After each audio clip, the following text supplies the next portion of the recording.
A Seccional da Ordem dos Advogados do Brasil, Seção São Paulo, por sua Comissão de Práticas Colaborativas, tem a honra de recebê-los para o webinar Os Alimentos e as Práticas Colaborativas como Método Consensual de Gestão de Conflitos, que conta com o apoio das Comissões de Ação Social e Cidadania e de Cultura e Eventos da OAB São Paulo. Este evento compactua com os Objetivos de Desenvolvimento Sustentável da ONU. Agradecemos e saudamos as autoridades que compõem essa mesa virtual, os participantes e todos aqueles que contribuíram com a campanha do agasalho. Para conduzir a abertura oficial deste evento, anunciamos a doutora Edith Ascherman, advogada colaborativa, especialista em direito das famílias e sucessões e mediadora de conflitos. Doutora Edith, a palavra é sua. Boa tarde a todos, sejam todos muito bem-vindos ao nosso encontro do Grupo de Estudos de Direito das Famílias da Comissão de Práticas Colaborativas da OAB de São Paulo. Em primeiríssimo lugar, eu gostaria de prestar uma homenagem à nossa presidente, que não está presente hoje conosco por motivos pessoais. Mônica está se recuperando de um Covid.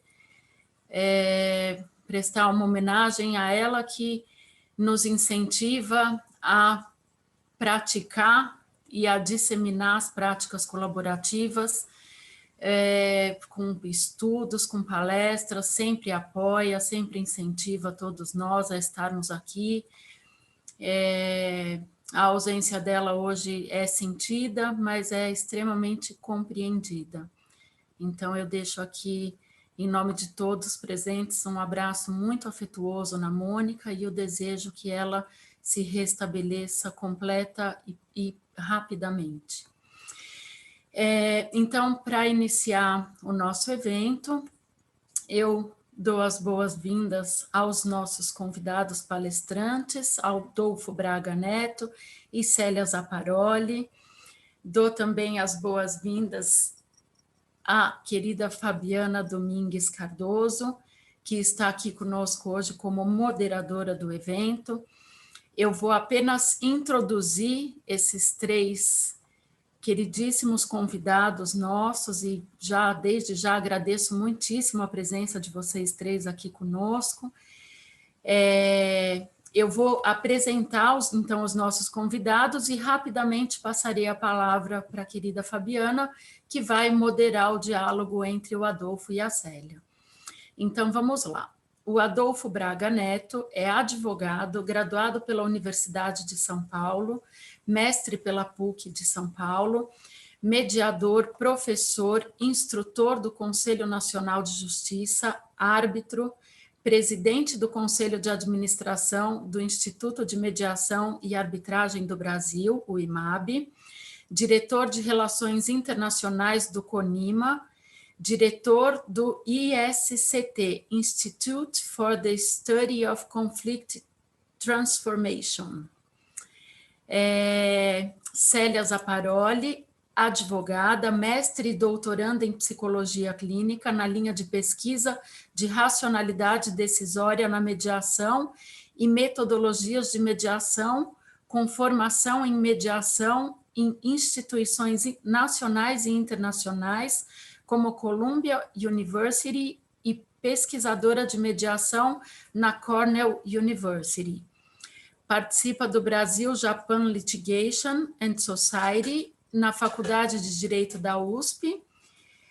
Foi consultora do BID, Banco Interamericano de Desenvolvimento, no Programa das Nações Unidas para o Desenvolvimento, Ministério da Justiça, Secretaria de Habitação e Desenvolvimento Urbano do Estado de São Paulo, CDHU e Governo do Estado de São Paulo, no Programa Serra do Mar, Pan-Americano 2007, como mediadora e design de gestão de conflitos e crises. Coordenou tecnicamente o Centro de Mediação AASP até julho de 2020, constando como responsável técnica em acordos de cooperação com o TJSP e o TRF da Terceira Região. Sócia da CAMI Câmara de Arbitragem, mediação interdisciplinar e empresarial, atuando no âmbito de conflitos empresariais de saúde e societários. Vice-presidente da RIME, Rede Internacional de Mediação Interdisciplinar. Atua em mediação no âmbito empresarial, societário, em empresas familiares e em políticas públicas envolvendo meio ambiente e multiculturalismo e de gênero. Foi designer da facilitação assistida que rendeu o Prêmio Conciliar do CNJ, Conselho Nacional de Justiça, à AASP, Associação dos Advogados de São Paulo, na liquidação Unimed paulistana junto com o TRT da segunda região. É mediadora na primeira RAGE, Juízo de Direito da segunda Vara Regional de Competência Empresarial e de Conflitos relacionados à arbitragem, e primeira Vara Cível de São José dos Campos. Participou de mediações de grande impacto no âmbito empresarial, societário e social. Designer e mediadora nas mediações ambientais, multiculturais, inclusive envolvendo comunidades indígenas e os parques estaduais do Prelado e Xixová, Japuí, por nomeação do Tribunal Regional Federal da Terceira Região. Coordenadora de cursos e docente para a formação de mediadores na Unicamp, a ASP, TJSP, TRT da Segunda Divisão, ENDOR, Escola Nacional dos Notários e Registradores, no Conselho Nacional de Justiça. Tem livros e artigos publicados na temática. E, por fim, apresento a querida Fabiana Domingues Cardoso, mestre e doutora em Direito pela PUC de São Paulo, professor e palestrante em cursos jurídicos, membro da diretoria do Instituto Brasileiro de Direito de Família e Sucessões do IBDFAM de São Paulo, membro da Comissão de Família e Sucessões do Instituto dos Advogados de São Paulo, IASP, segunda vice-presidente da Comissão de Diversidade e Inclusão de Gênero da FAUP, Federação dos Advogados de Língua Portuguesa, advogada e atuante em Direito Civil, Família e Sucessões, autora de artigos e livros jurídicos. Então, sem mais delongas, porque a bagagem é grande, né, conforme anunciam aqui os maravilhosos currículos dos nossos convidados ilustres para essa tarde. Eu passo a palavra, então, para a doutora Fabiane Domingos Cardoso. Fabi, é com você. Boa tarde a todos. É uma grande alegria estar aqui neste momento, ladeada desses queridos e tão renomados profissionais, né? O professor Adolfo, doutora Adolfo Braga Neto, doutora Célia Zapparoli, a queridíssima doutora Edith também, e vocês que estão aí no meio dessa tarde fria, participando conosco deste evento que com certeza nos enriquecerá demais. Então, nosso foco aqui, vocês viram o tema, envolve práticas colaborativas como uma forma, uma medida, um caminho diferente e alternativo para a resolução das questões de alimentos. E por que, né, essa temática tão delicada que é, né? Alimentos, como vocês atuam, aqueles que estão interessados em atuar, como eu brinco sempre com os meus alunos, você estuda, estuda, estuda, e ele tem um dinamismo tão grande que sempre tem uma nova questão para desafiar-nos no nosso dia a dia. Seja uma nova tese, uma decisão do STJ que modificou um entendimento que já vinha se caminhando, se seguindo, então é sempre muito desafiador. E mais desafiador ainda, e árduas são as questões da execução de alimentos, né? Quando há o inadimplemento, como buscar também esse recurso tão essencial à vida.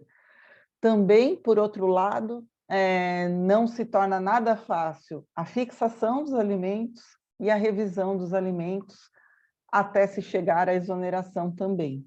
Todas essas questões, essas temáticas que decorrem dos alimentos, que podem ou não decorrer de um divórcio, então com mais questões complexas, familiares para serem discutidas, nos desafiam todos os dias, né? E por isso a importância desse tema e a incessante busca de alternativas, de soluções, de ideias, sugestões e, sobretudo, de técnicas aprimoradas, estudadas pelos nossos convidados e palestrantes de hoje.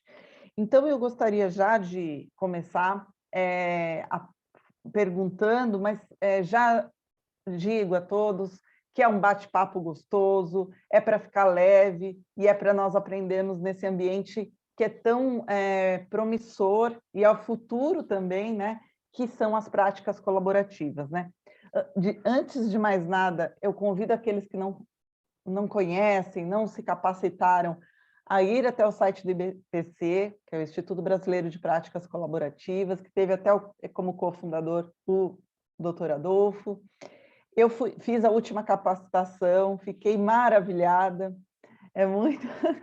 foi muito bom. Eu gostaria que a capacitação durasse uns 3 meses, de tão agradável que os encontros se apresentaram. Então, eu recomendo, e isso nos ajuda no nosso dia a dia de quem é advogado especializado em família e sucessões, que cada dia precisa buscar um caminho de consensualidade. Muito bem, então nós vamos começar com uma questão, eles vão falar sobre questões gerais e depois se aprofundar um pouco mais em alimentos. Eu vou começar então com o Adolfo, que ele nos diga um pouco o que ele acha, então, em que as práticas colaborativas se diferenciam de outros métodos consensuais e de resolução de conflitos. Com você, Adolfo, muito obrigada.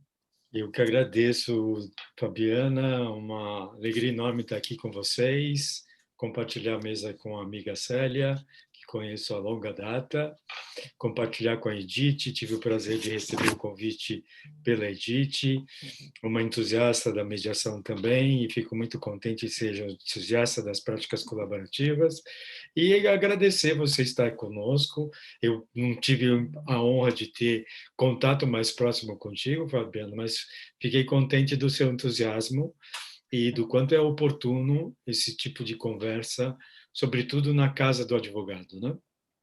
E como às vezes talvez eu seja bem um pouco crítico, eu senti falta, como a gente vamos abordar mediação, senti falta do apoio da comissão de mediação aqui, então vou pegar no pé não só da Mônica, da Edith e da Fabiana, mas também da Ana Luísa, porque a semana passada estávamos no outro webinar falando dos modelos de mediação, e tinha o apoio da Comissão das Práticas Colaborativas, então faltou, né? Então aí, porque são institutos que correm juntos e que colaboram muito entre si. Acho que exemplo disso você, Fabiana, e a Edith, que com certeza trilham os dois caminhos. Então, parabéns pelo evento, uma alegria enorme, estou vendo muitos amigos aqui, infelizmente na plateia, não poderiam estar junto com a gente, mas de qualquer forma estamos às ordens para compartilhar e dar continuidade à conversa. Eu pensei em trazer 3 aspectos muito pontuais para ficar mais claro, muito embora acho que a grande maioria aqui conheça já a diferença, mas é importante que, ao se falar em práticas colaborativas, ao se falar em mediação hoje, acho que tem que ficar claro que estamos falando de justiça de uma maneira ampla, né?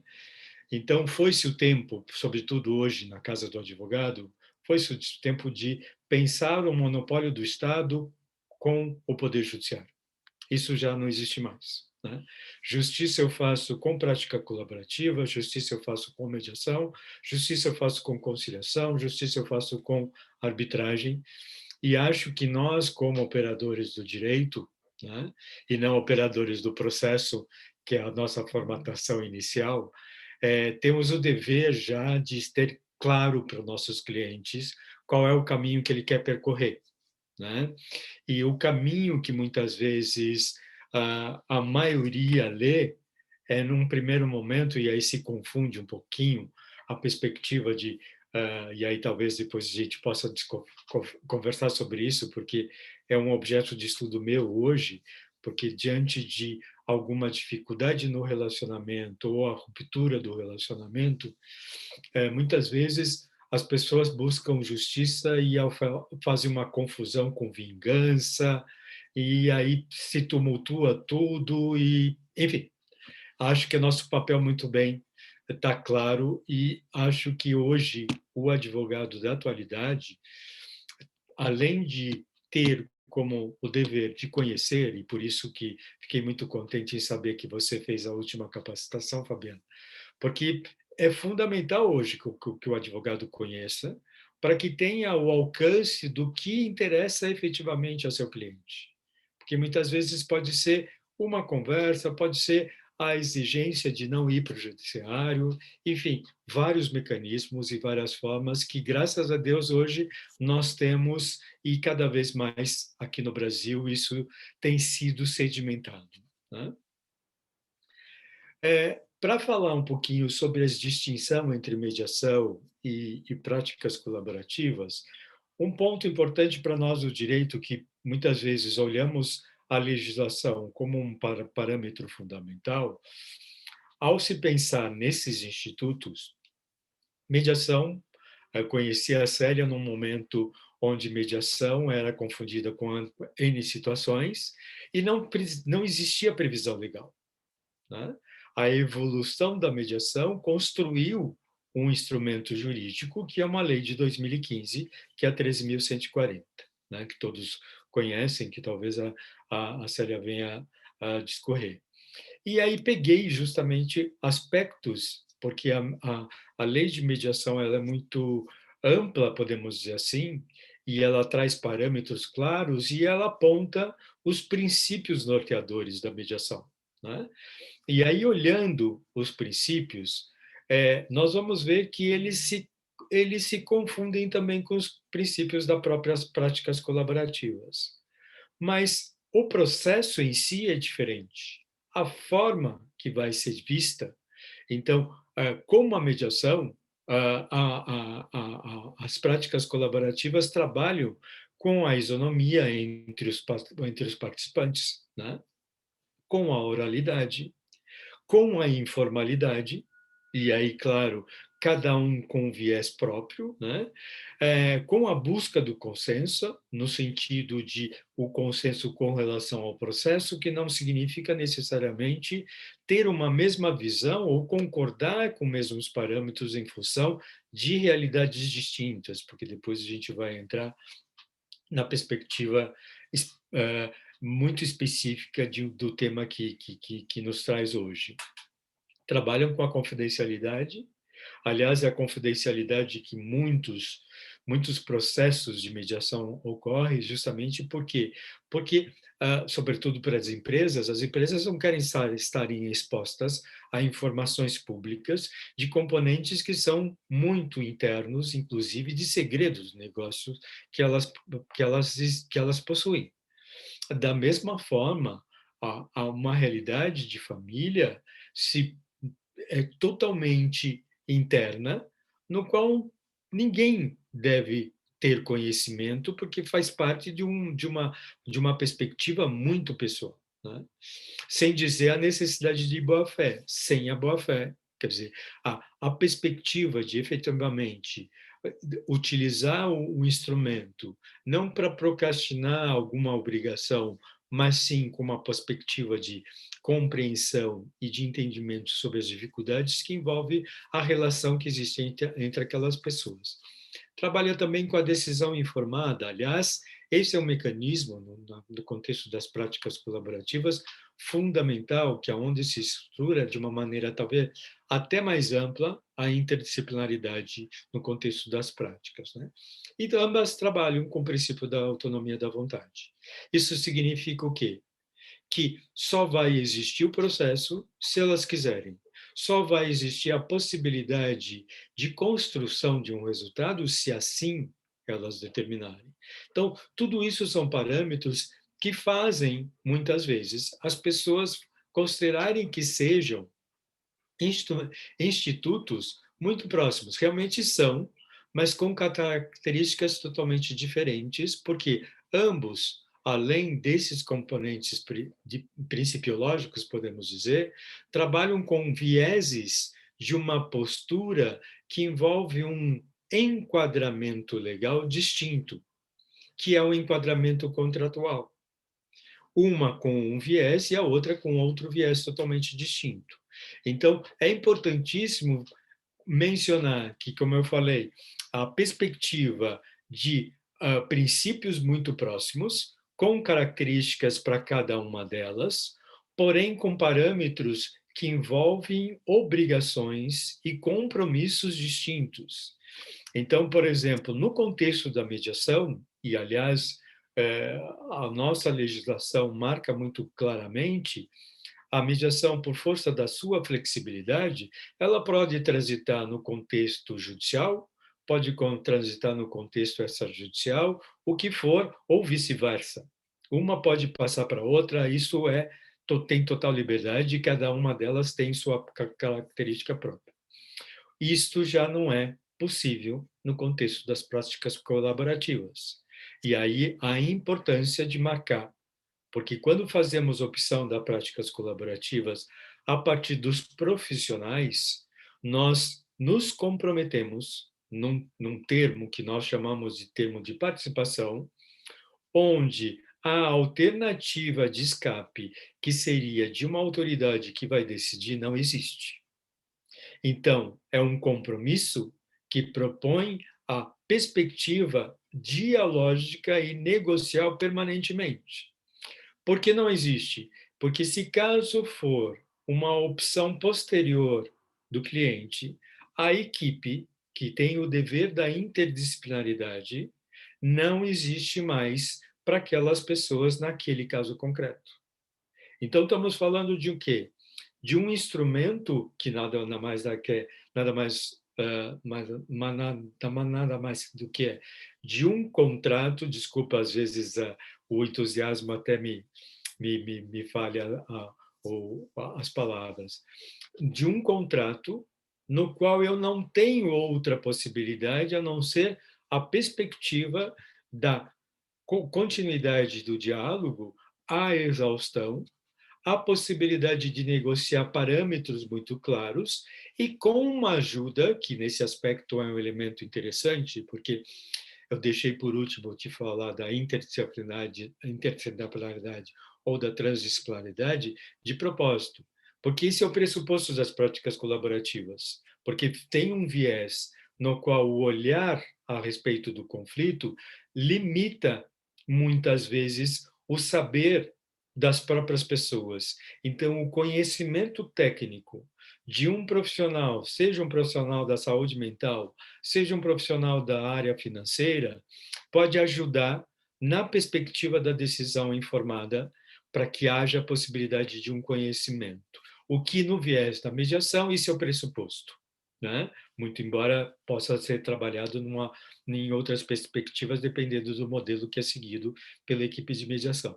Mas, de qualquer forma, é importantíssimo chamar a atenção de que, ao contrário da mediação, as práticas colaborativas não têm uma lei, elas têm uma prática que está sendo disseminada aqui. A riqueza aqui no Brasil é que cada vez mais isso vem evoluindo, então acho que nesse aspecto é interessante chamar a atenção. As práticas colaborativas, historicamente, elas foram criadas a partir do expertise de sobretudo, o grande mentor das práticas colaborativas nos Estados Unidos, que via o quanto o litígio era nocivo aos clientes. E aí ele falou claramente, não vou mais litigar. Quem for trabalhar comigo e eu for assessorar, eu vou agir na possibilidade de negociar com a outra parte, porque eu vejo quanto uma decisão judicial é, é, é prejudicial para os meus clientes. Então, eu vou trazer componentes que ajudem a eles refletirem melhor e a perspectiva do saber dos profissionais pode ajudar muito nesse sentido. Por isso, a perspectiva interdisciplinar, daí o auxílio da psicologia, o auxílio da economia, da administração, dos vários saberes dos profissionais que podem ajudar nessa área, dependendo do conflito, né? E na trajetória brasileira, como eu falei, a mediação tem uma lei, ao contrário das práticas colaborativas, que não sei se vai ser necessário uma lei, porque como é baseado num espírito meramente contratual, a perspectiva é de um compromisso sério dos profissionais com a possibilidade de auxiliar na perspectiva do atingimento do consenso entre todos e do que é benéfico para todos aqueles envolvidos no conflito, seja no componente empresarial, ou seja no componente familiar, o que seja. E como é muito flexível, eu posso utilizar em vários contextos, né?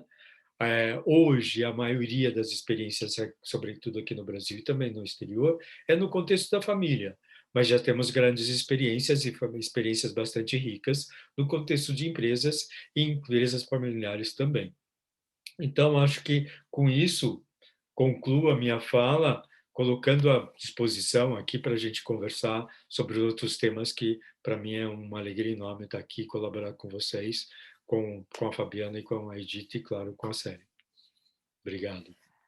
Adolfo, como sempre, muito prático e objetivo, esclarecendo o que é importante para nós. Obrigada por esse momento inicial.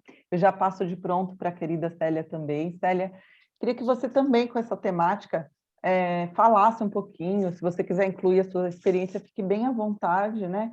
E antes disso, é importante, só queria destacar, assim como na mediação, lá atrás, quando isso ainda começou, né, engatinhar aqui, como exigiu de nós profissionais uma mudança de hábito e também de transmitir isso aos clientes. E, de novo, as práticas colaborativas impõem isso, né?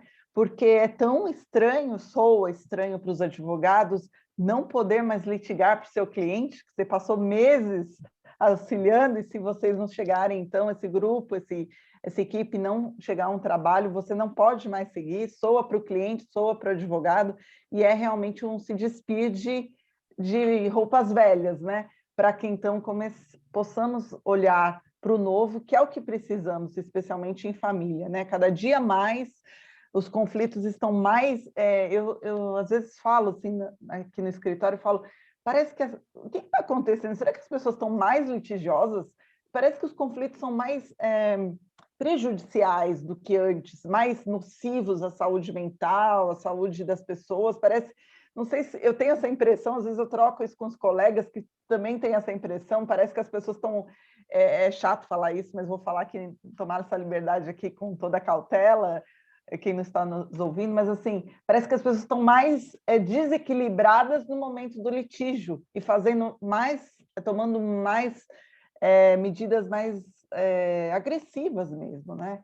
Enfim, isso é tão nocivo às crianças da família que estão envolvidas e assim por diante, né? Mas, enfim, Célia, com você, fica à vontade. Obrigada. Eu quero agradecer a Ordem dos Advogados do Brasil, Seção São Paulo, Edith, que tão gentilmente fez esse convite, ao colega Adolfo, de tantos anos, Fabiana, muito obrigada. Eu estava pensando aqui na fala do Adolfo, um pouco na fala da Fabiana.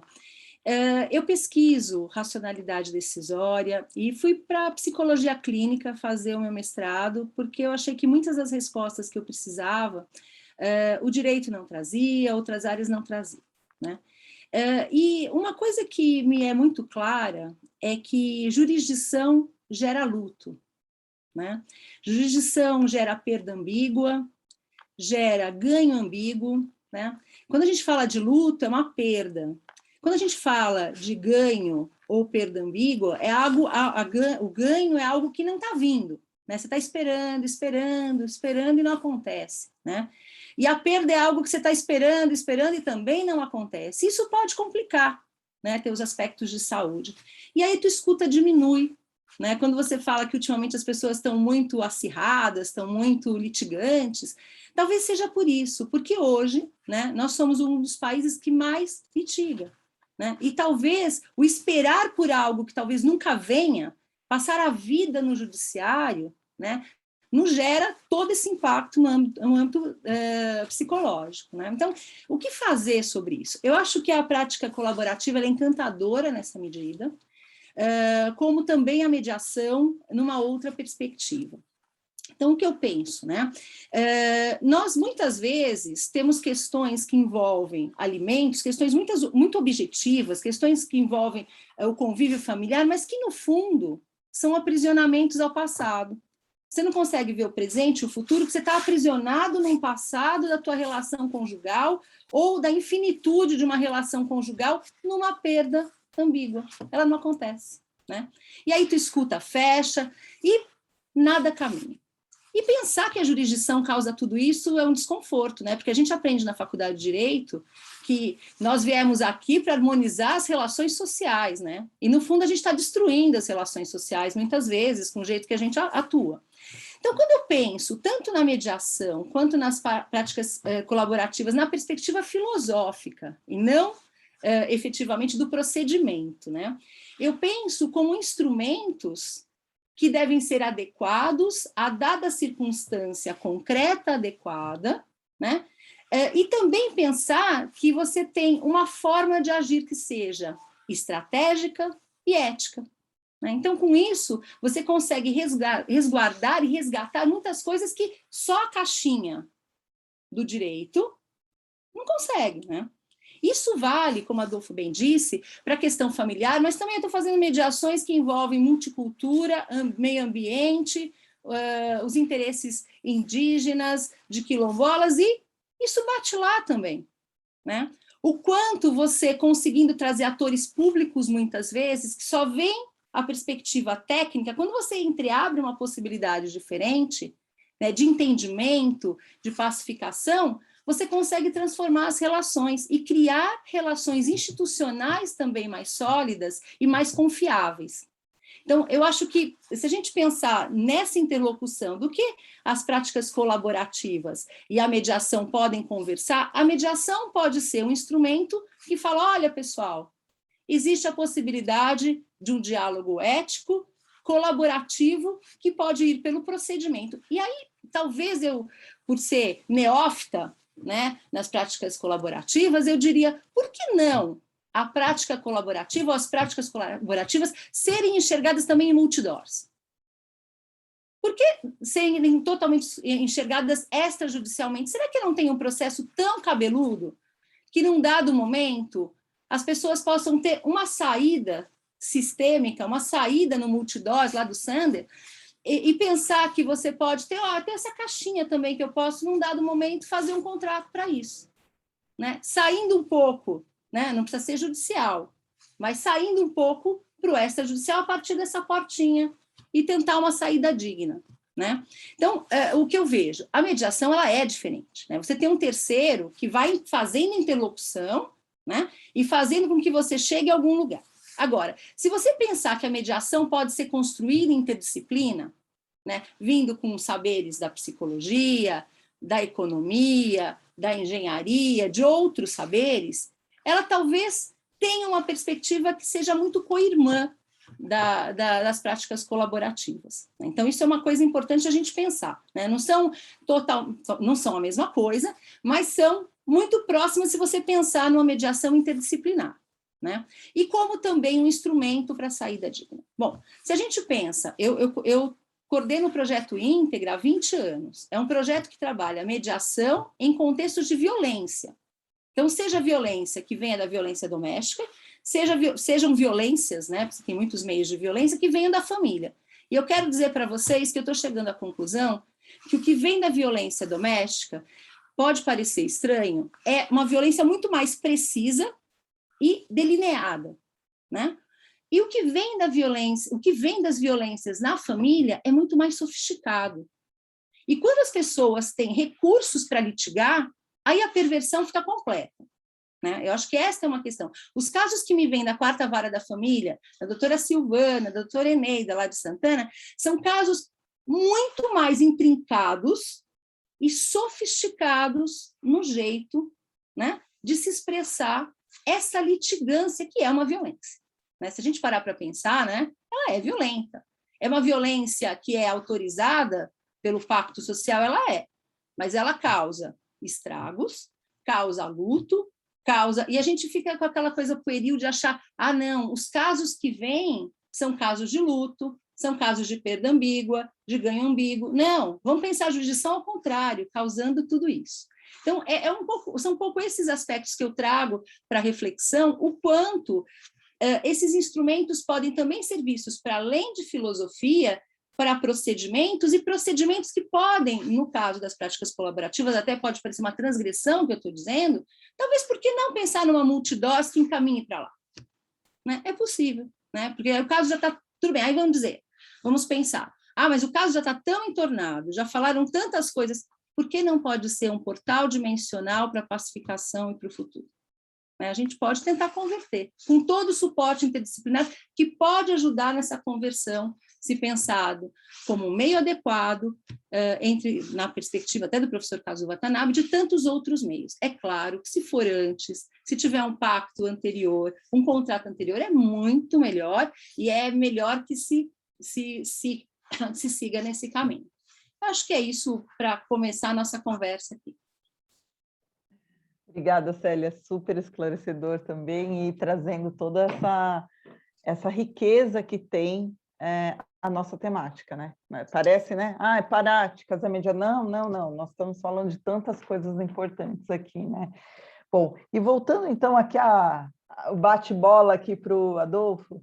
Adolfo, o que você gostaria de colocar para nós, trazer da sua experiência, que não só aí abrindo mais, não só as práticas, mas também a mediação e os outros métodos que eu sei que você domina bem, arbitragem, árbitro, enfim, que você sugere, o que você aponta, o que você gostaria, se você falasse para todos os advogados, olha, façam isso, tentem isso, quando nós temos questões muito complexas em alimentos.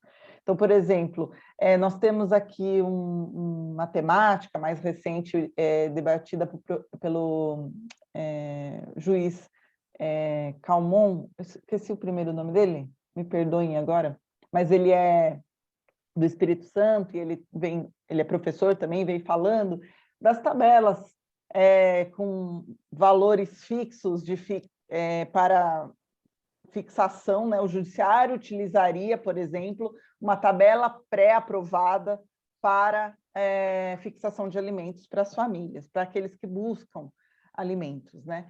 Então, uma experiência do estrangeiro e tal, e em muitos países, em outros países, isso já é uma realidade. Ele fala um pouquinho disso. Acho que tem muita coisa boa para se aproveitar realmente, para nós pensarmos. Fato é que, do jeito que anda a litigiosidade e as dificuldades, seja para fixação ou seja para cobrança dos alimentos no Brasil hoje, não dá para ficar, né? Então, pensando em tudo isso, o que você falaria para nós, por favor? Vou tentar te responder. Acho que sou meio suspeito para te responder, né, Fabiana? Mas vamos lá. Aqui pode, está tudo liberado.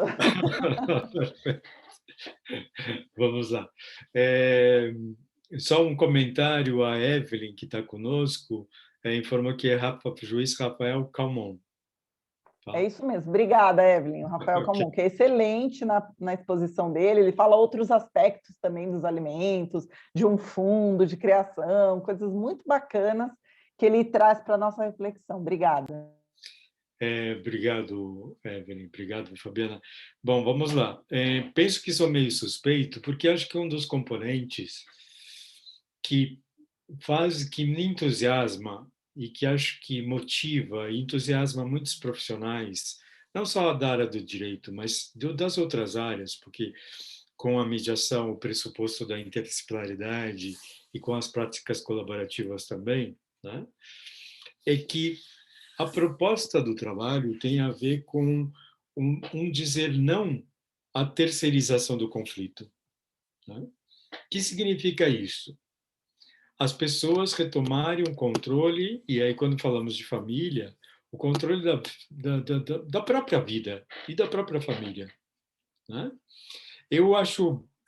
Por exemplo, eu admiro o trabalho de juízes, tenho muitos amigos, compartilho de muitos amigos comuns, entusiastas ou não da mediação, entusiastas ou não das práticas colaborativas, mas que tem um papel social muito forte e uma consciência muito forte. Então, admiro, talvez, eu não conheço esse juiz, mas admiro o pensar dele e o interessante que me chama a atenção, por isso que talvez seja uma atitude provocativa de chamar de terceirização, de evitar a terceirização, porque ao se pensar em parâmetros claros, é o olhar de alguém que não está com o conflito na pele, não está no dia a dia daquela família, né?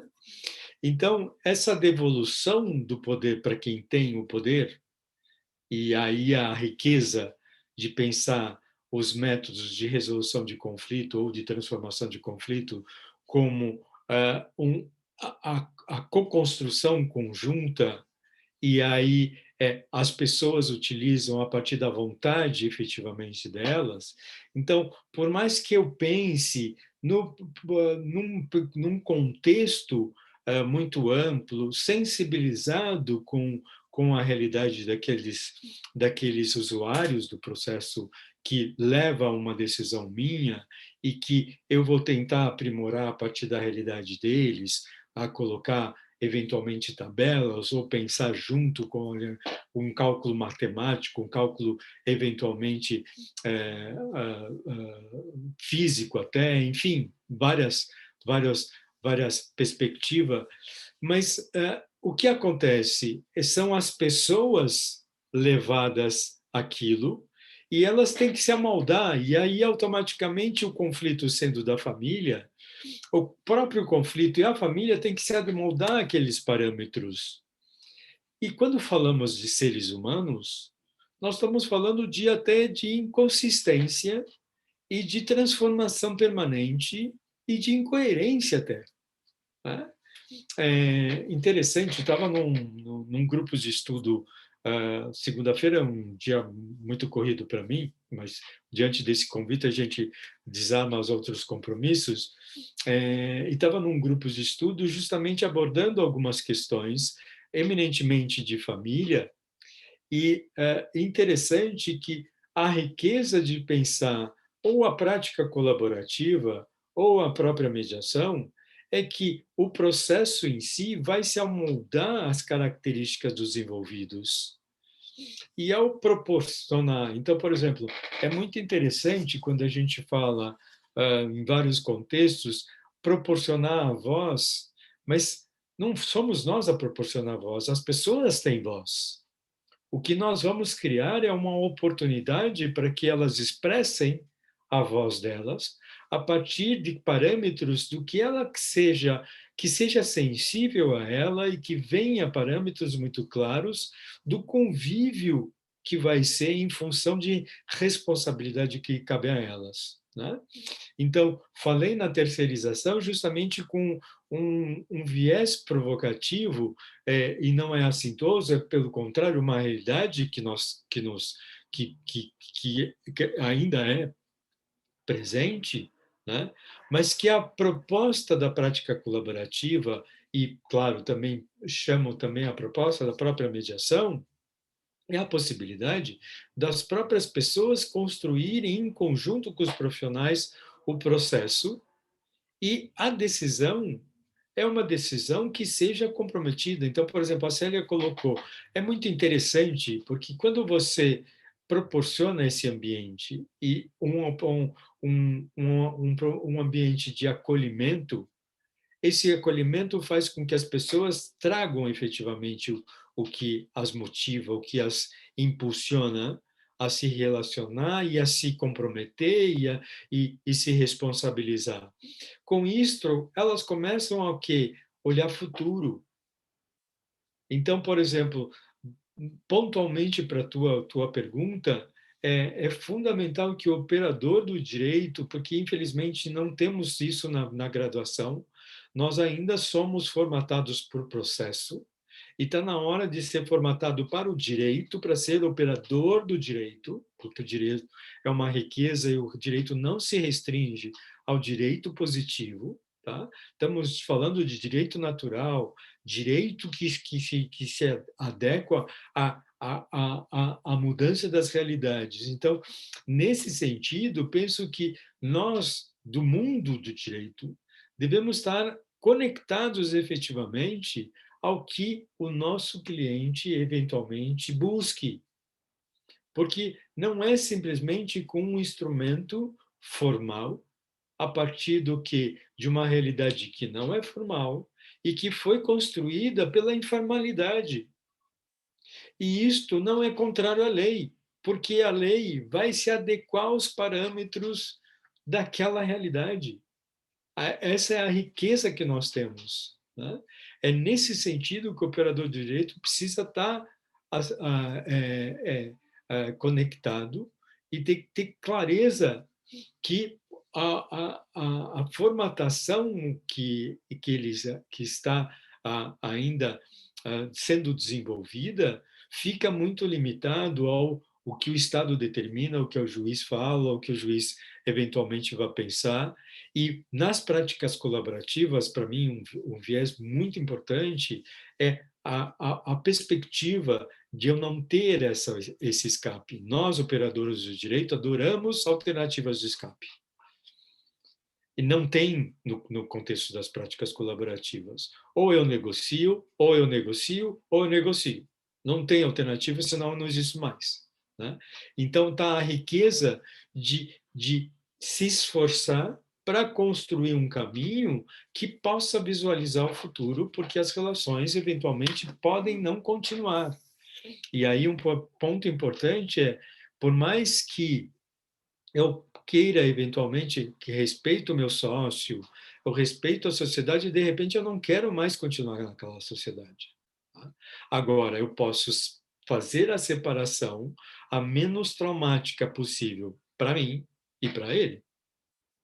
Então, para isso, muitas vezes, o auxílio de técnicos que venham a me ajudar tecnicamente no contexto financeiro, me ajudar tecnicamente no contexto da psicologia e ajudar ao meu sócio, com certeza, a construção do aspecto legal, o advogado vai me assessorar muito bem a partir da vontade dos que estão envolvidos no processo. Não sei se respondi sua pergunta. Claro, respondeu e trouxe mais elementos para nosso aprendizado, com certeza.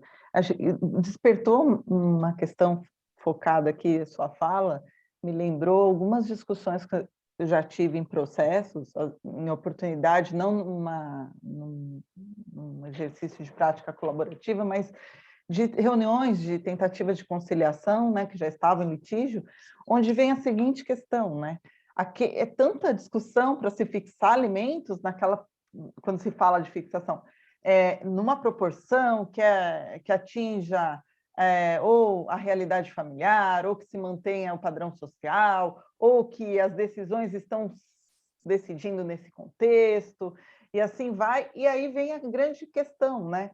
Quando você está nesse ambiente que permite pensar para o futuro, como o Adolfo colocou, vem a seguinte questão: e se aquele que paga alimentos vier a falecer?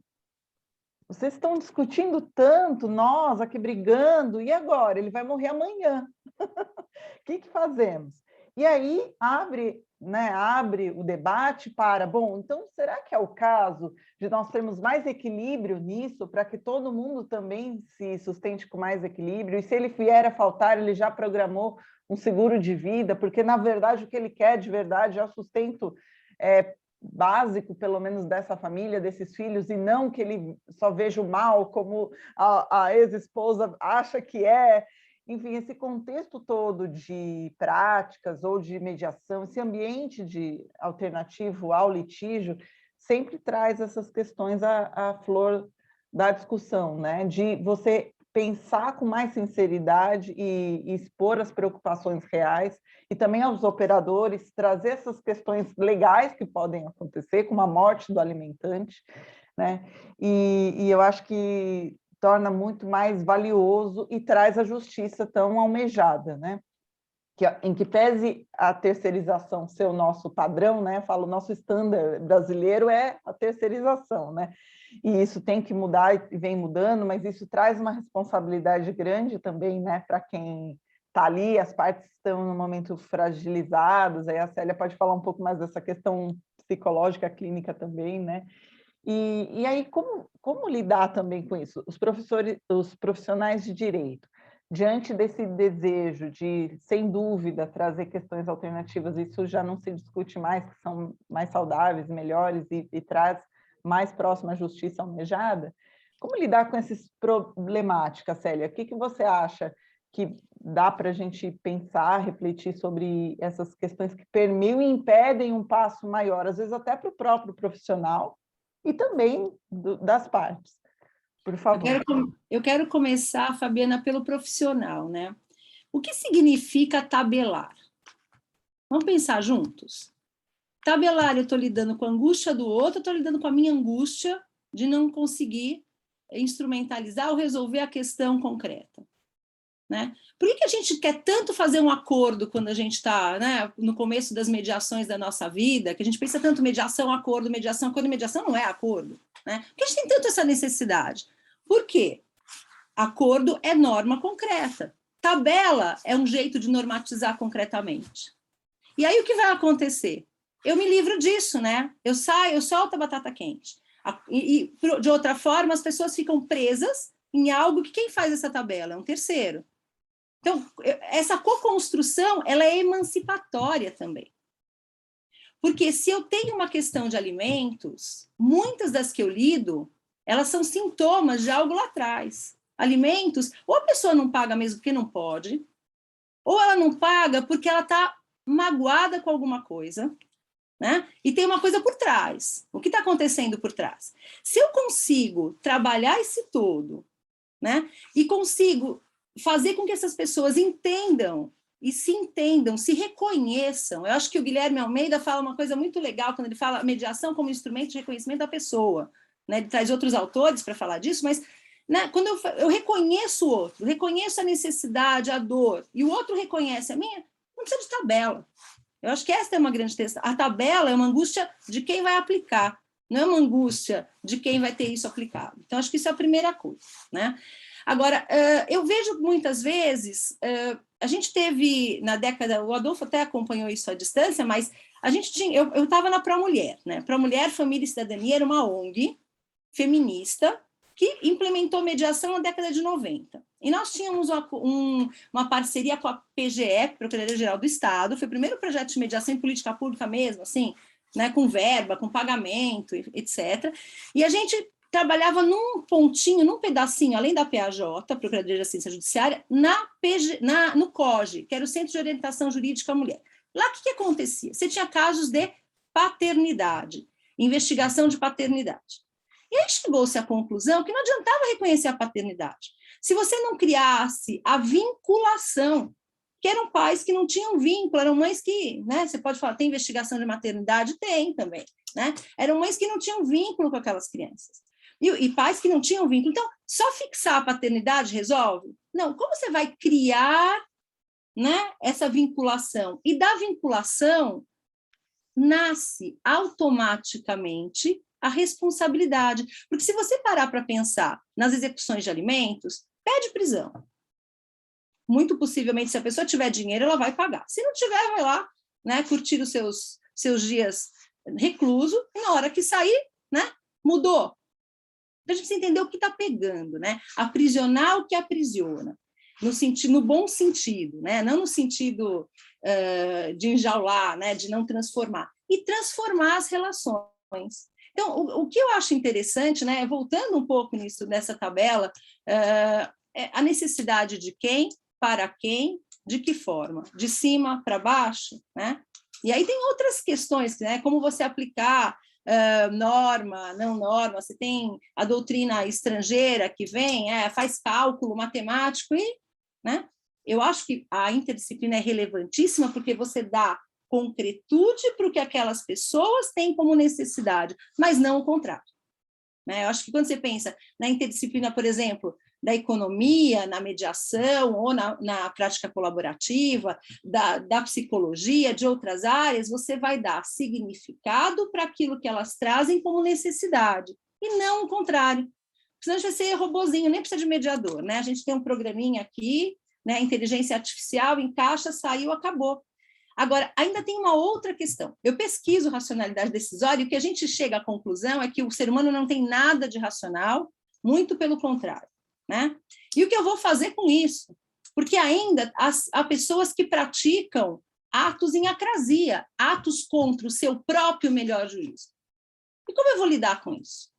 O que eu vou fazer com isso? Né? Tem pessoas que agem por compulsão, tem pessoas que agem por procrastinação, são todos elementos que essa interdisciplina é interessante para te dar suporte, mas sempre pensar a quem eu estou servindo, né? É a minha angústia em aplicar uma norma, então eu faço uma tabela, ou é a necessidade das partes, né? E trazendo aí uma questão que vem dentro da justiça moral mesmo. Eu vou sacrificar valores em privilégio a outros? O que eu faço? Aí as massas em relação ao indivíduo, é toda uma discussão riquíssima, lindíssima para a gente fazer, que não fica só, né? Então a gente começa a pensar fora da caixinha, né? O direito que vai pensar na moral justice, o direito que vai pensar na psicologia, junto na interlocução com a economia, e a gente vai caminhando. Eu acho que essa riqueza de sair da caixinha é maravilhosa. Não sei se eu respondi, se eu viajei muito, você me diga, por favor. Eu vou aqui, né, caminhando. Obrigada, viu, Fabiana? Está sem som, Fabiana. Desculpa. Aqui não tem resposta certa e errada, é só para aumentar, só para somar aqui. Né? Eu tenho certeza que todo mundo que está ouvindo está se deliciando e pensando em várias soluções para aqueles casos complexos, e o que mais pode ser feito, e o que eu não fiz ainda para melhorar, né? Com todas essas ideias que vocês estão colocando. Uma das questões que eu acho que é importante, se vocês me permitem aqui, ainda estender um pouquinho essa questão da tabela, que é bem intrigante e rica mesmo, e delicioso esse debate, mas um dos fortes argumentos outros países, é que outros países eu entendo assim, outra realidade, lá funciona porque é tudo muito diferente. Muitos países, a exemplo da Espanha, sequer tem litígio, sequer tem esse debate de pedir alimentos. Você passa num departamento administrativo para resolver, porque ninguém mente também quanto ganha e ninguém mente quanto precisa, né? Tem uma questão aí cultural fortíssima também, né? Mas vamos lá, vamos superar esse ponto. Mas um dos pontos importantes de quem fala e defende é uma realidade hoje de quem também não teve condições ou por algum motivo não foi em busca de não pôde usufruir de uma solução alternativa e foi ao judiciário. E temos na mesma vara, e não é uma crítica, é só uma situação que é trazida para o debate, por favor, claro, mas decisões distintas para casos semelhantes, né? Então, em família, isso é óbvio, ainda bem que é assim, né? Não é à toa que o 1694, que define os alimentos, não é fechado, é aberto para que o juiz possa aplicar sempre a melhor regra para aquele caso concreto. Mas, com isso e com o número enorme de decisões, de trabalho, de processos submetidos ao juiz, carga subhumana, etc., que nós já conhecemos, acaba-se, então, se deparando, os jurisdicionados se deparam com decisões conflitantes para casos semelhantes, então, um está submetido a pagar X e o outro Y, e a situação é a mesma. Então, vocês acham que mesmo sob esse olhar, né, sobre esse ponto, que é um ponto problemático, mas não resolve a causa que vocês já estão falando que é melhor e que nós estamos aqui discutindo. Ainda assim, o que vocês entendem que as práticas colaborativas, ou a mediação, ou as outras alternativas podem solucionar, podem mudar para esse cenário que a gente já identifica no dia a dia? Célia, Adolfo, que fiquem à vontade. Eu acho que a autonomia, né? Autonomia da vontade, acho que algumas palavras-chave talvez nos respondam isso. Autonomia da vontade, empoderamento, né? Acho que também você pensar que o ser humano pode mudar, né? E que você na verdade, volta a questão da angústia de ter que ter uma tabela, né? Agora, os parâmetros do Código Civil, na minha opinião, eles são também racionais. A questão é eu tentar trazer, né, esta prova adequada. O que eu vejo muito, assim, vou ser muito sincera, assim, como mediadora agora, o que muitos casos vêm para a gente para mediação é você dar uma lida no processo, porque eu leio o processo. Essa lenda que mediador não pode ler processo, eu não compactuo. Quanto mais informação eu tiver, para mim é melhor, tá? Me sinto mais segura nesse sentido. Tem gente que não gosta, mas o que eu acabo percebendo, às vezes, gente, não tem formação de prova adequada, a gente vai entrar em processos que são carentes do mínimo necessário, né? Então, muitas vezes também a gente atribui ao judiciário questões que você vê que na instrução falta informação adequada. E além da lenda urbana, a gente já tem uma lenda urbana de tabela, que alimentos 30%, não tem uma lenda urbana que ela é de 30%? A gente já tem uma tabelinha que todo mundo aplica, né? E aí, quando você vai fazer mediação ou conciliação para homologar, muitas vezes você não consegue homologar o acordo autonomamente, porque tem lá a tabelinha que o promotor, com todo respeito, acha que tem que alimentos são 30% e o magistrado também. Então, é uma outra forma de tabela, né? Não é uma tabela tão rígida como essa, talvez esteja sendo proposta, mas ela é uma outra forma de tabela. Então, o que eu gero de autonomia para a pessoa? Autonomia decisória, emancipação, o que eu gero, né, de empoderamento para a pessoa se colocar. Então, eu acho que, assim, por mais que se justifique, né, se ter tabelas, etc., isso resolve o caso concreto. Amanhã nasce outro. Vamos pensar, resolve esses alimentos deste mês. Amanhã vai nascer outro problema. E as pessoas passam a vida litigando. Eu queria, só, Adolfo, desculpe, eu queria contar uma história, gente, que isso me cortou o coração. Eu estava numa audiência que foi feita em Pinheiros, pelo doutor Enio, que era uma criatura maravilhosa, uma paciência, ele estava advogando para o pai, e tinha um outro advogado para a mãe. Começou 13h a audiência. Eram 21h, nós estávamos na mesa. E meu cliente falava assim, concede tudo que pedir, porque o problema não é esse. E eu, assim, dava aquela risada, né? Advogada novinha, vamos embora, né? 8:55, bate a porta uma criança de 6 anos. Abriu, e aí naquela época os juízes usavam toga, né? Ainda tem o tabladinho, mais a altura, mais o sapato, parece uma coisa muito grande. Aquela criancinha abraçou o magistrado e disse, quem é o seu excelência? Sou eu. Abraçou mais forte ainda e disse, seu excelência, resolve o problema dos meus pais. Eu não aguento de tanta dor no meu coração. Essa criança cresceu, essa criança fez direito, com a promessa de acabar com os pais, que nunca saíram do judiciário. Então, o que eu fico pensando, né? O que nós fazemos para essas relações se emanciparem dessa situação?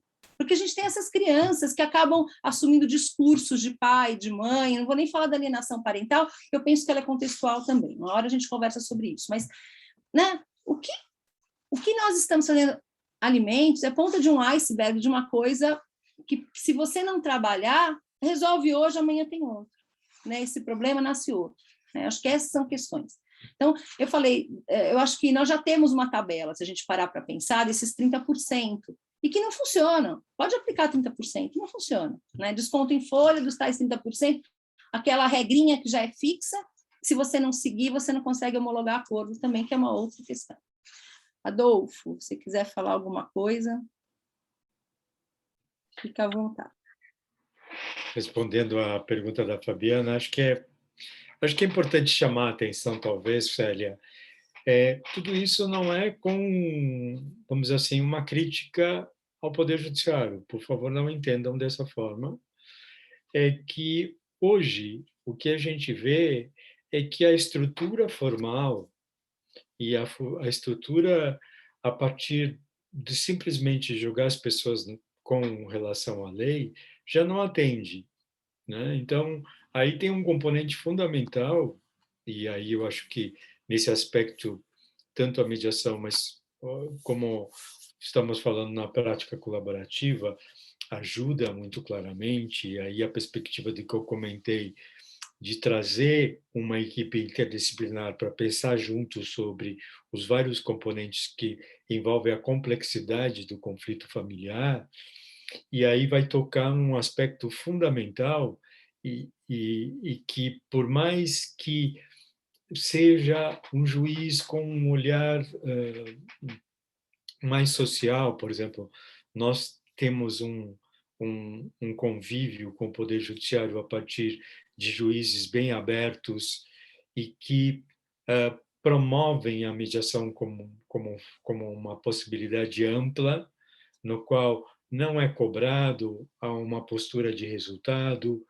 E, nesse viés, o que é interessante chamar a atenção, quando você traz o componente da complexidade do conflito e traz um pensar de um conhecimento, você pode promover a perspectiva de uma análise econômica sobre as necessidades daquela família, as necessidades dos filhos, e você muda totalmente a perspectiva, inclusive do olhar das próprios participantes, dos próprios pais, em função da responsabilidade que é inerente a eles, né? Então, a riqueza de se pensar o auxílio de pessoas com um viés, que, por exemplo, uma coisa que aí vou compartilhar com vocês da minha vivência pessoal na formação das práticas colaborativas, quando participei e veio uma equipe interdisciplinar nos Estados Unidos para fazer a primeira capacitação, e eu, como não conheço nada da área financeira, fui para os consultores financeiros, né? Fui lá admitido, e ela trouxe uma planilha de uma avaliação que você mensurava a possibilidade de economicamente ativo ou economicamente inativo, podemos dizer assim, ou falido. E cheguei à conclusão que eu, particularmente, a partir do meu olhar, pensando naquela planilha, eu estava falido. O que eu quero dizer? O auxílio de pensar sobre as necessidades e parâmetros em função do que entra, do que sai, a partir de um viés que não é um viés empresarial, não, é um viés econômico, bem pontual, econômico-financeiro, que traz um choque de realidade muito rico, né? No qual você constrói a possibilidade de sensibilização, e essa sensibilização construir a possibilidade do quê? De como criar ser superavitário, podemos dizer assim, para uma sobrevivência conjunta daquela família, né?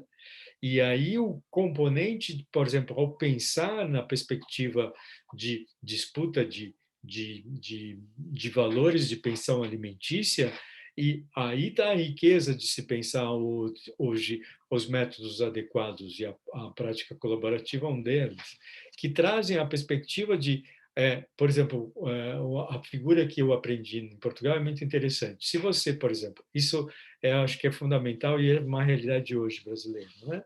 Se você pretende comprar, você quer eventualmente adquirir uma nova roupa, né? Você tem várias opções em qualquer loja, né? E se você vai experimentar, é o teu corpo que se adequa à roupa. Quando você vai optar por uma costureira ou por um alfaiate, né? É a construção da roupa que ele vai te perguntar como é que você quer, o desenho, e o tecido que ele vai costurar vai se adaptar ao teu corpo. Esta está a riqueza dos métodos adequados.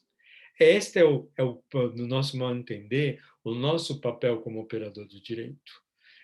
Numa perspectiva, e aí vem um componente que atribuo fundamental hoje para o operador de direito e para todos os profissionais, que nós aprendemos nos primeiros dias da mediação.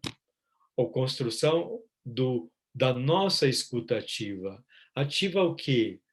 Conectada à vontade do cliente, conectada às necessidades, conectada às preocupações, às expectativas dos nossos clientes, porque daí você constrói uma outra realidade a partir, mais uma vez, do que nós falamos, do futuro daquela relação, seja com a separação, seja com a continuidade do casamento, seja porque uma coisa que é super fundamental hoje, numa separação, o marido e a mulher não existem mais, mas o pai e a mãe permanecem. E num contexto de família, né, esse pai continua a ser responsável e a perspectiva de paternidade é fundamental a presença deles para os filhos. E da mãe da mesma forma. E muitas vezes, em função do relacionamento, acabam como estratagema ou como eventualmente limitação da própria visão do conflito, um atacando o outro, atingindo diretamente os filhos. Então, tudo isso, as práticas colaborativas ajudam a um repensar, claro, nessa perspectiva e ajuda pelos vários conhecimentos que os profissionais podem pensar junto a partir do viés desse auxílio que é fundamental.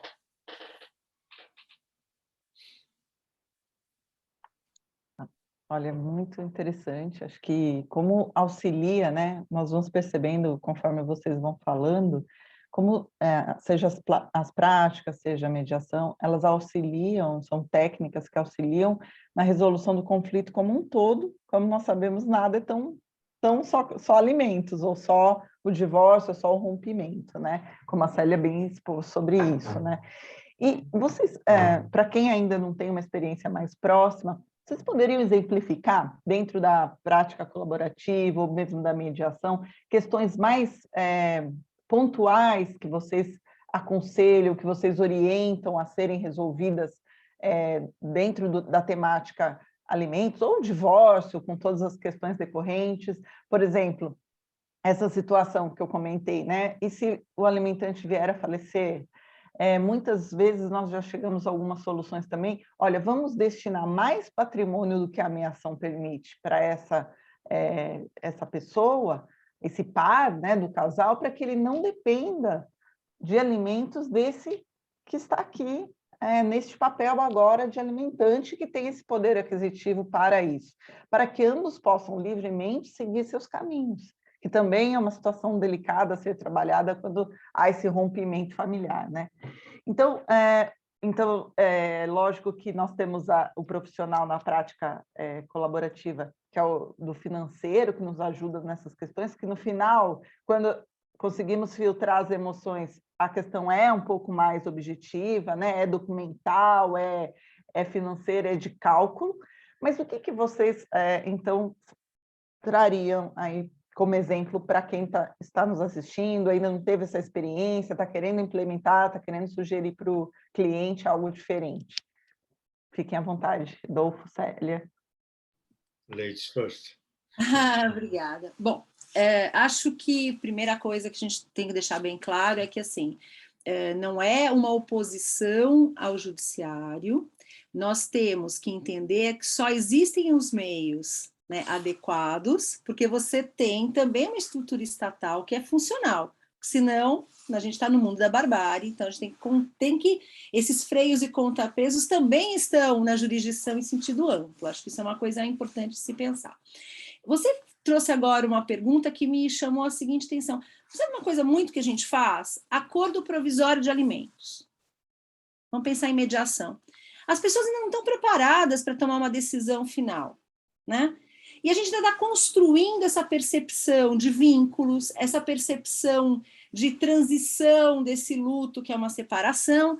A gente pode fixar as coisas, não deixar de fixar, mas de forma provisória. Porque, de um lado, você gera segurança e, de outro, ao mesmo tempo, você gera a possibilidade de transformação. Então, eu acho que os acordos provisórios eles são muito úteis nessa medida, quando você pensa que o teu objetivo não é o acordo.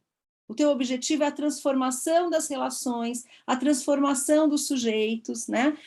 Pensar que você talvez tenha, quando a gente pensa no íntegra, por exemplo, muitas vezes você faz pequenos acordos provisórios e as pessoas passam um tempo na psicoterapia. Depois elas voltam. Você vai obter informação econômica, você vai obter informação de engenharia, você, né, organiza tudo e depois volta. Muitas vezes, e olha, eu acho que eu não estou falando nenhuma novidade, muitas vezes as questões familiares estão envoltas por adições. né, por dependências químicas, dependências afetivas. E se você não trabalhar tudo isso, né, também. Então, vamos pensar o que a gente está aqui num portal dimensional, eu falo sempre isso, né, que a gente vai, de um lado, tentar promover tranquilidade para poder respirar, para poder transitar e gerar transformação individual, reconhecimento do outro e da transformação das relações.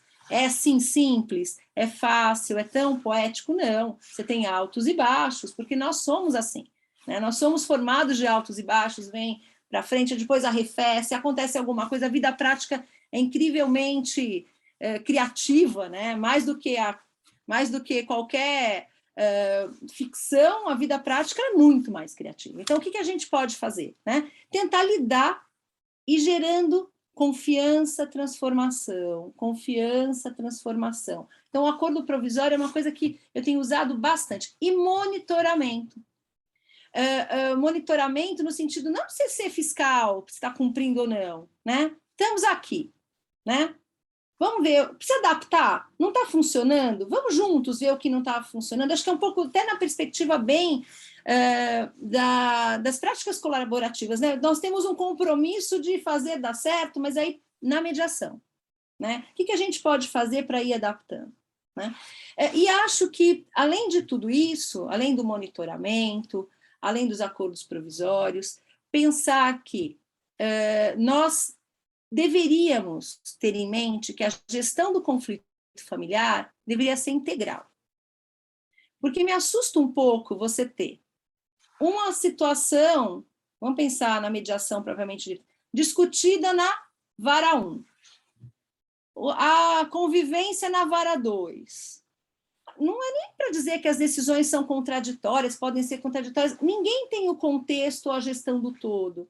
E se a gente pensar ainda em população de baixa renda, que tem a necessidade de atuação gratuita, de defensoria, etc., nem as próprias pessoas sabem mais com o que elas estão conversando. Hoje é que mesmo? É alimentos, é guarda, é processo crime, é o que está acontecendo. Não tem a gestão integral.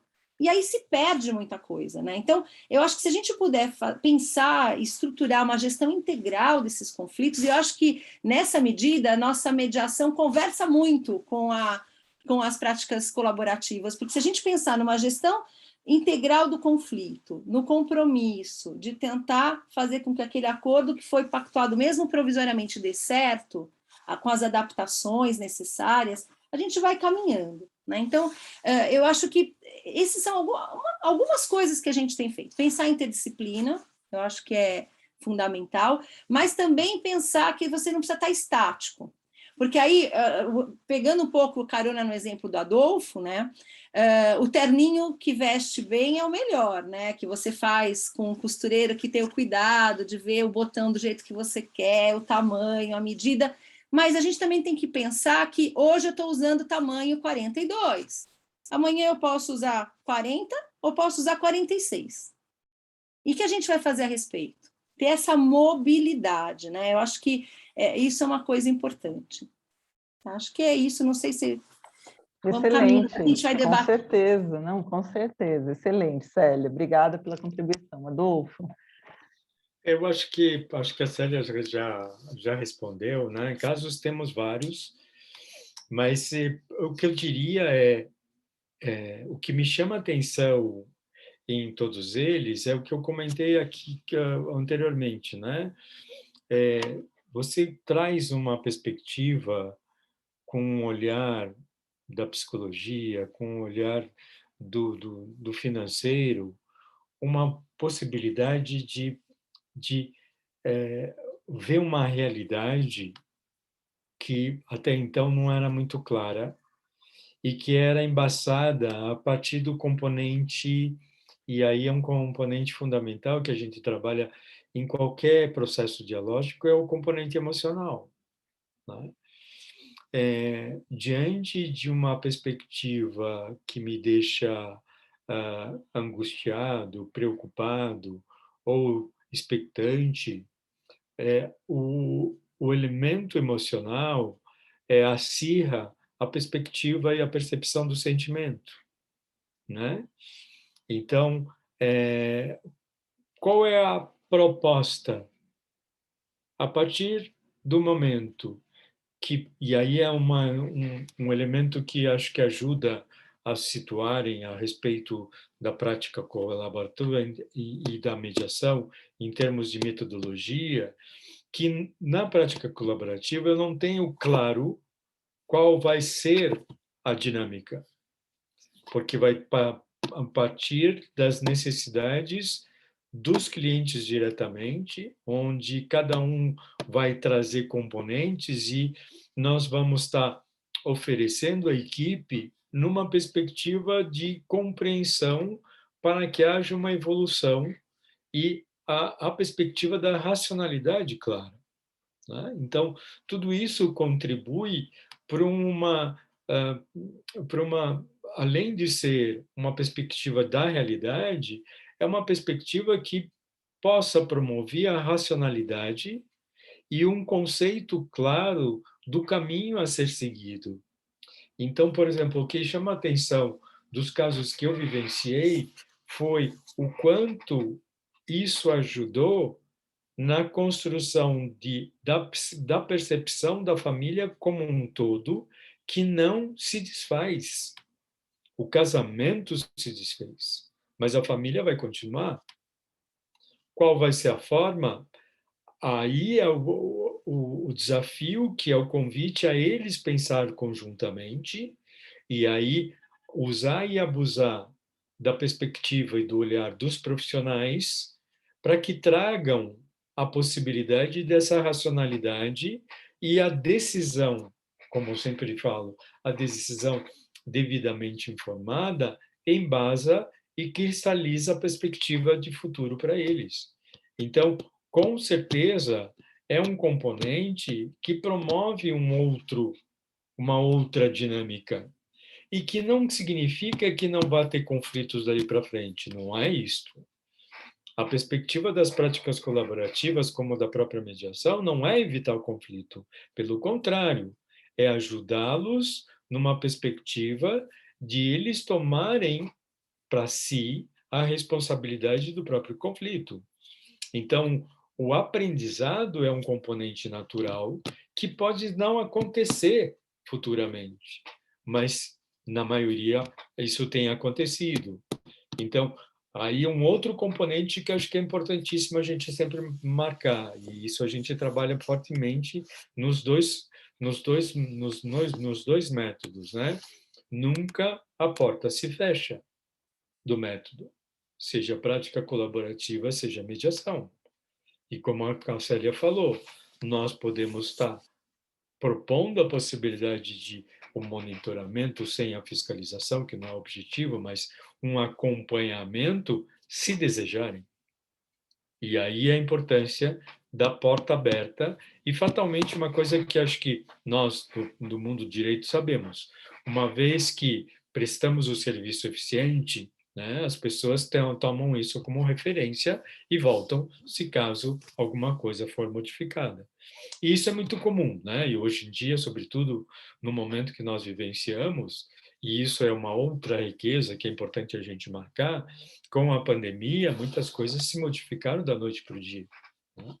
E o mais rico é como esses métodos dialógicos, eles migraram rapidamente para o mundo, não sei se é virtual, mas um mundo no qual o presencial não existe mais. Recentemente tive um convite para desenvolver uma mediação presencial. Eu falei, sinto muito. Isso significa risco para você, para mim e para todos os que participarem. Então, neste momento, vamos continuar virtual. Para quem, nesse aspecto, era refratário ao mundo virtual. Então, são componentes de mudanças que são naturais em função da evolução e que esses métodos, pela flexibilidade, eles se adequam e criam parâmetros e começam a entrar em áreas que não tinham sido imaginadas anteriormente. Muito bom, muito bom. Ficaria aqui até meia-noite ouvindo esses dois, viu? Muito bom, realmente enriquecedor. uma pena, nós precisamos cuidar do tempo, né? E nós temos que encaminhar para o final. Eu queria verificar com o pessoal da OAB se tem alguma questão do público, ou se alguém que não fez queira fazer. Este é o momento. Aproveitem desse conhecimento amplo aqui dos nossos convidados.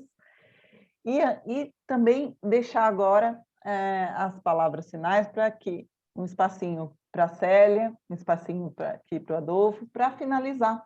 Como vocês gostariam, que recado vocês gostariam de deixar para quem está nos assistindo, e também o que vocês indicam para nós todos, como sociedade, disseminarmos mais as práticas colaborativas, os métodos alternativos de resolução de conflito, também nessa fala, por gentileza. Estão com a palavra, fiquem à vontade. Célia. Então, vamos lá. Quero mostrar um negócio para vocês. Deixa eu pegar aqui. Isso fica na minha porta. Vocês estão enxergando bem? Sim. Eu sou marchã dos meus sobrinhos. Minha sobrinha tinha, quando fez esse quadro, acho que uns 6 anos. E eu falei, Lulu, chama a Lorena. Lulu, mas você não quer que eu espere, né, para que a gente você possa acabar o quadro? Ela olhou bem para mim e falou, tia Sé, é a semente. Ainda não nasceu. Eu guardo na minha porta todo dia isso aqui do meu estúdio. Então, assim, eu acho que esses métodos, se nós pudermos trazer para a nossa clientela, como advogados, como mediadores, a perspectiva de que nós estamos plantando sementes para o presente e para o futuro, talvez, e que tudo pode mudar de uma maneira que seja funcional. Acredito que a advocacia ética e a advocacia estratégica é a advocacia do futuro. E ela pensa, né, nos meios adequados, e entre eles eu considero também, mesmo sendo a perspectiva do procedimento extrajudicial, em multiportas as práticas colaborativas, vejo que é possível que a gente tenha uma advocacia que mude, né, e que não seja uma advocacia, ou não que seja num contexto em que não se tem litígio porque a estrutura impede, que essa é uma outra questão. A gente discute muito no Brasil e Japão, por que tem tão baixa litigância no Japão? É porque eles são evoluídos, ou porque as portas de acesso são mitigadas ao ponto que as pessoas não chegam onde elas gostariam de chegar? Assim como isso também é uma discussão hoje na Suprema Corte Americana, nas cláusulas de waiver, etc., que é uma outra conversa. Então, o que eu queria pensar?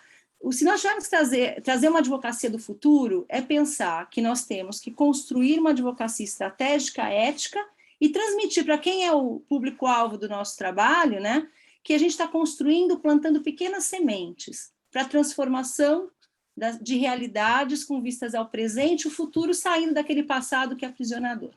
Eu acho que é isso. Concordo com a Célia. Tive o mesmo raciocínio, talvez, que a Célia, quando você perguntou o que a gente diria, o que recomendaria. Eu vou tomar a liberdade de fazer uma propaganda da OAB do Rio de Janeiro. Acho que vocês sabem desse livro. É uma primeira edição nacional, são vários autores, coordenado pela Lívia Caetano, a Felícia Zuardi e a Célia Caiubi. Como tem o selo da OAB do Rio de Janeiro, eu quero crer que é uma edição de lá, mas eu confesso que eu não sei como é o acesso. Eu recebi, porque sou um dos autores, né? Mas eu recomendaria como leitura, porque aqui tem, por exemplo, uma coisa muito rica aqui no Brasil, todos os métodos dialógicos, eles não foram criados aqui no Brasil. Na verdade, eles foram importados, mas eles receberam uma conotação bem nacional, né? Tanto é que trabalhamos com componentes próprios aqui no Brasil, inclusive nas práticas colaborativas. Então, eu convido a lerem, né? A gente pode ver, como a Mônica também é uma das autoras, né? Nossa presidente, talvez até a Edith saiba, possa nos nos brindar com isso, como ter acesso. Não sei se está à venda, eu confesso que, desculpa a minha ignorância, mas eu acho, o que eu recomendaria, leitura para se atualizar e, sobretudo, quando se tem a prática, construir doutrina.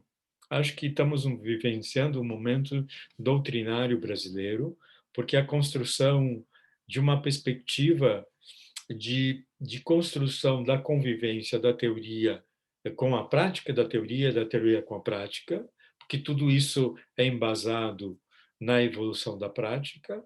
Então, é com esse convite que acho que todos da comissão, que integram a comissão da OAB, das práticas colaborativas, são importantes nesse tipo de contribuição. Não somente leitura, mas também a doutrina, a partir de um viés que venha aperfeiçoar e difundir o conhecimento, acho que é fundamental.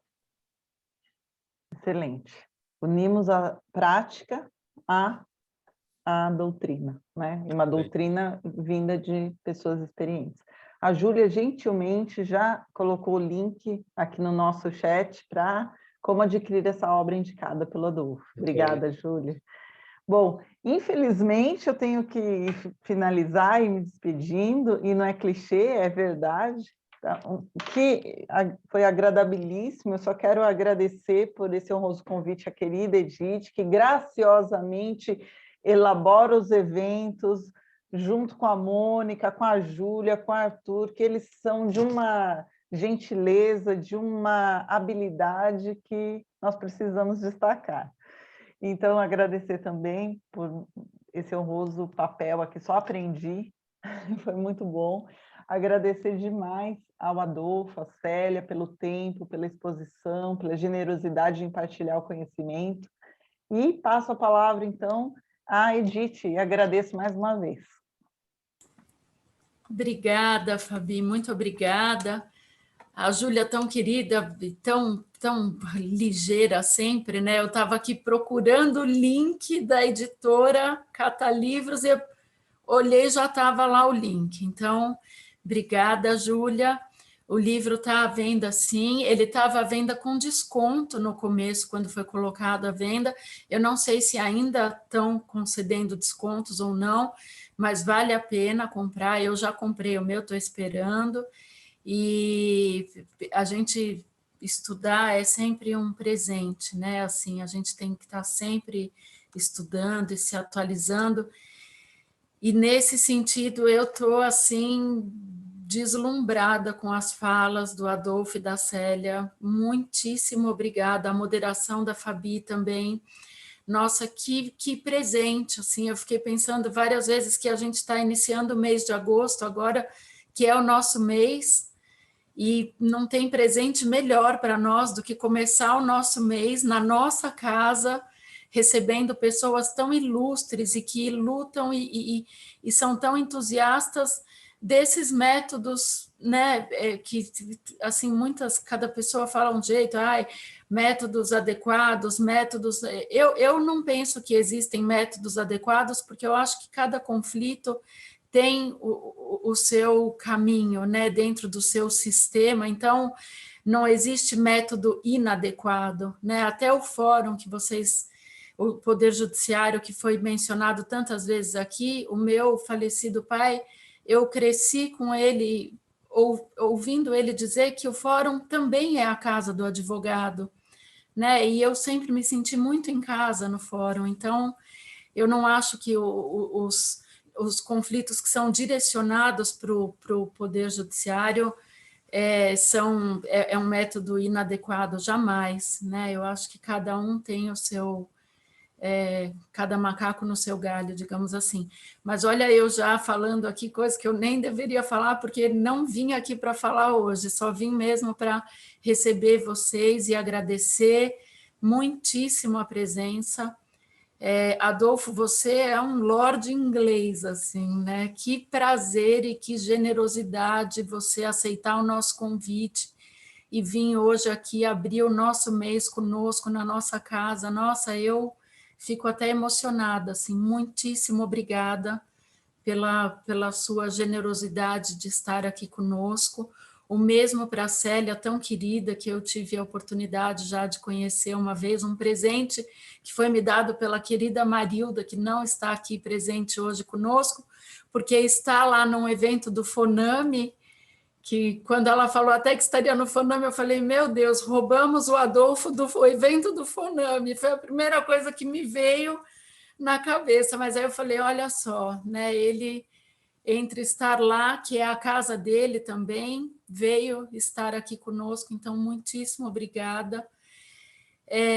Ai, gente, estou emocionada, de verdade. Fabi, muito obrigada por você também tão prontamente ter aceitado o meu convite, tão gentil e a forma tão habilidosa e tão delicada que você conduziu esse diálogo dessa magnitude, né? Que estamos falando de duas grandes referências da mediação e também das práticas colaborativas com o Adolfo.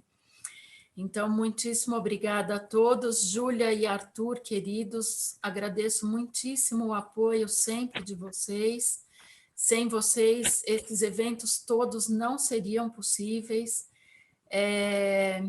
Eu sempre fico pensando que vocês devem ter clones de vocês, né, para estarem em tantos lugares e apoiando todas as pessoas das práticas colaborativas. Muito obrigada. A Fabi ontem falou para mim, falou que o sonho de qualquer advogado é trabalhar com as práticas colaborativas, e é mesmo, né? O Adolfo falou que a Fabi se capacitou recentemente, veja que grande entusiasta, porque ela já está falando em sonho, e isso é um sonho e é uma realidade que nós todos estamos escrevendo juntos, estamos tendo esse grande privilégio, e eu fico muito feliz de fazer parte dessa história, de ter essa oportunidade. Agradeço mais uma vez a querida Mônica, né? E enviando todas as minhas orações para que ela em breve esteja conosco novamente. Então é isso, muito obrigada a todos, uma excelente noite para todos e nos vemos em breve, se Deus quiser. Até mais. Até mais, obrigada. Tchau, boa noite. Boa noite. Obrigada. Tchau, tchau. Obrigada, Fabiana. Tchau. Obrigada, gente.